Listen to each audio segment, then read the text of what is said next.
அரசின் சட்டத்திற்கு எதிராக வட மாநிலங்களில் லாரி ஓட்டுநர்கள் போராட்டத்தில் ஈடுபட்டிருக்கின்றனர். இதனால் பெட்ரோல் தட்டுப்பாடு ஏற்படும் அபாயம் அந்த பகுதிகளில் ஏற்பட்டிருக்கிறது. இந்நிலையில் தமிழ்நாட்டிலிருந்து சரக்குகளை ஏற்றி சென்ற லாரி ஓட்டுநர்கள் தற்போது அந்த போராட்டத்தில் சிக்கியிருக்கின்றனர்.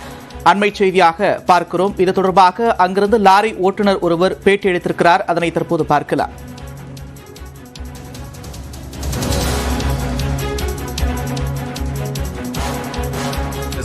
சாகரப்புறமா ஒரு 50 கிலோமீட்டர் நிற்கிறோம். வண்டியெல்லாம் ரோட்லேயே நிறுத்தியாச்சு. அதாவது சென்ட்ரல் தான் சட்டம் போட்டுக்கிறாங்களாம். டிரைவர் ஆக்சிடென்ட் பண்ணால் 6 லட்சம் அபதாரம், 10 வருஷம் ஜெயிலு.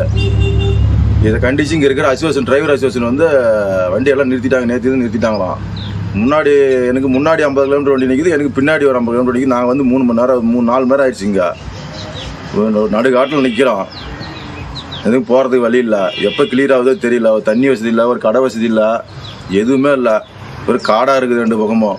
இந்தாடியும் காடு இந்தாடியும் காடு. வண்டியெலாம் ரைட்டில் ஏறி போனால் அடிச்சு கணக்கிலான்னு ஒணுக்குறாங்க. எல்லாம் பயங்கரமாக ராவடியெல்லாம் சருன்னு வண்டியில் வரானுங்க டூ வீலரில். நாங்கள் லோக்கல் டிரைவருங்க. இது என்னைக்கு இதுக்கு தீர்வு முடியுமே தெரியல. இதெல்லாம் ஷேர் பண்ணி நம்பர்களெல்லாம் ஷேர் பண்ணி இதுக்கு ஒரு எல்லாம் கண்டனம் தெரிய வச்சு இதுக்கு ஒரு நல்ல ஒரு வழியை கண்டுபிடிங்க.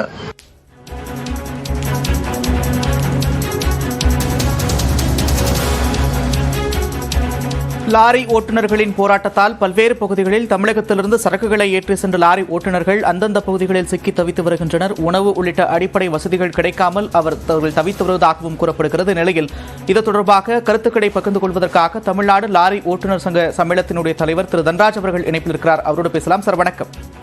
சார் வணக்கம். முதல்ல ஒரு திருத்தம், ஓட்டுநர் சங்கத்தினுடைய தலைவர் நான் இல்லை. மாநில லாரி உரிமையாளர் சம்மேளனம் தமிழ்நாட்டினுடைய தலைவர் நான் தான். நிச்சயமா அந்த பகுதிகளில் இப்போ தமிழ்நாடு லாரி ஓட்டுநர்கள் சிக்கி வரக்கூடிய ஒரு சூழலை இருக்குது. என்ன மாதிரியான கோரிக்கைகள் முன்வைக்கிறீங்க? அவர்களை மீட்பதற்கு என்ன நடவடிக்கைகள் எடுக்கப்பட்டிருக்கிறது?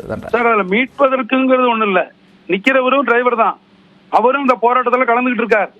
அதாவது தேசிய நெடுஞ்சாலை அதில் இந்த வண்டி நிற்குது. அதாவது இந்த பக்கமும் அந்த பக்கமும் பின்னாடி 50 வண்டியும் அல்லது முன்னாடி 100 வண்டி நிற்குதுன்னு சொல்றார். அதனால அந்த மாதிரி தான் நிற்கிறாங்க. அது தேசிய நெடுஞ்சாலையில் நிற்குது வண்டிங்க, அவ்வளோதான். அவரை போய் நாங்கள் மீட்கிறது அப்படிங்கிறதெல்லாம் கிடையாது. அவரும் ஒரு டிரைவரு.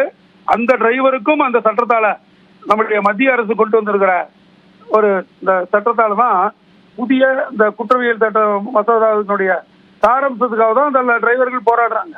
அதுல இவரு நிற்கிறார். அவரை போய் நாங்கள் ஒரு மீட்டெடுக்கணுங்கிறது கிடையாது. அது ஒரு சொல்லியிருக்காரு ஒரு பதற்றத்தில், மீட்டெடுப்புங்கிறதும் கிடையாது. ஆனால் உண்மையிலேயே லாரி டிரைவர்கள் அத்தனை பேரும் அங்கே போராடுறாங்க. அந்த போராட்டத்துக்கு போது வண்டியை நிப்பாட்டு இருக்கும் போது வண்டி நிக்குது, அவ்வளவுதான். அதனால அவரும் அந்த போராட்டத்துல தான் கலந்துக்கிறார். இதுதான் சார் அந்த இது. இல்ல, நீங்க போராட்டத்துல கலந்துக்கிறாருன்னு சொன்னாலும் அங்க இருக்கிறவங்க பல்வேறு குற்றச்சாட்டுகளை வைக்கிறாங்க. உள்ளூர் லாரி ஓட்டுநர்கள் லாரி ஏக்கனா தாக்குறதா சொல்றாங்க. உணவு உள்ளிட்ட அடிப்படை வசதிகள் எங்களுக்கு கிடைக்கல அப்படின்னு சொல்றாங்க. சார், அதெல்லாம் உண்மையா பாவம் தான் சார். வண்டி நிக்குது. ஆனா உள்ளூர்ல உள்ளூர் மட்டும் இல்ல, அனைத்து மாநில வண்டிகளுமே அங்க நிறுத்தப்பட்டிருக்கு. ஒண்ணு உள்ளூர் அப்படின்னா அவங்களும் டிரைவர் தான், இவங்களும் டிரைவர் தான். நாங்கள் ஒன்றும் கவராக சொல்லல. உணவு பாதிப்புங்கிறது இந்த மாதிரி நம்ம மாதிரி லைன் வண்டிகள்லாம் வச்சிருப்பாங்க. ஆனால் சிரமப்படலாம். அவரே வண்டி எடுக்கலனாலும் முடியாது. அதுதான் சார் உண்மை. ஆனால் நோக்கம் அதல்ல. நாங்கள் இப்போ சொல்ல போகிறது எங்கள் ஓட்டுநர்களும் சரி, தமிழகத்தினுடைய ஓட்டுநருடைய கருத்தும் அதுதான். அதாவது முதல்லையே ஆக்சிடென்ட் ஆனா என்ன, திருநாட்போரிய கேஸ் ஆனா என்ன ஒரு தண்டனை இருக்கோ அதையே நடைமுறைப்படுத்தலாம். இப்ப அவசரமா இந்த சட்டத்தை மத்திய அரசு ஏன் கொண்டு வந்தான்னு தெரியல. இது எங்க லாரி ஓட்டுநர்கள் மட்டும் இல்ல, பொதுவா லாரிகள் மட்டும்தான் எல்லாருமே இப்ப மீடியா சொல்லிட்டு இருக்கிறீங்க. இது பொதுமக்கள் இயக்கினாலும் இந்த தண்டனை பொருந்தும். லாரிக்கு மட்டும் இல்ல, பொதுமக்களும் சேர்ந்தா இதுல போராடுறாங்க அப்படின்னு தான் எடுத்துக்கணும். அதனால இந்த குற்றவியல் தண்டனை சட்டத்தை பொறுத்த வரைக்கும் 10 ஆண்டுகள் ஜெயிலும் 7 லட்சம் ரூபாய் அபராதம்னு மத்திய அரசு அறிவிச்சு கொண்டு வந்திருக்காங்க இந்த சட்டத்துல. அதாவது எதுக்கு? வண்டியை இடிச்சிட்டு, அதாவது ஆள் பழிய ஒரு உயிர் சேதம் ஏற்படுத்தி விட்டு நிற்காம போனால், ஹிட் அண்ட் ரன் அந்த மாதிரி போனால் மட்டும் அந்த சட்டம் பாயும் சொல்றாங்க. நாங்க மற்றதெல்லாம் நார்மல் தண்டனை தான். ஆனால் நாங்கன்னா நம்ம டிரைவர்களும் சேர்ந்து எதுக்காக இது பண்றாங்கன்னா, இந்த சட்டத்தை எக்ஸிக்யூட் பண்றவங்க, அதாவது நடைமுறைப்படுத்துற அதிகாரிகள் தவறா பயன்படுத்துவாங்க.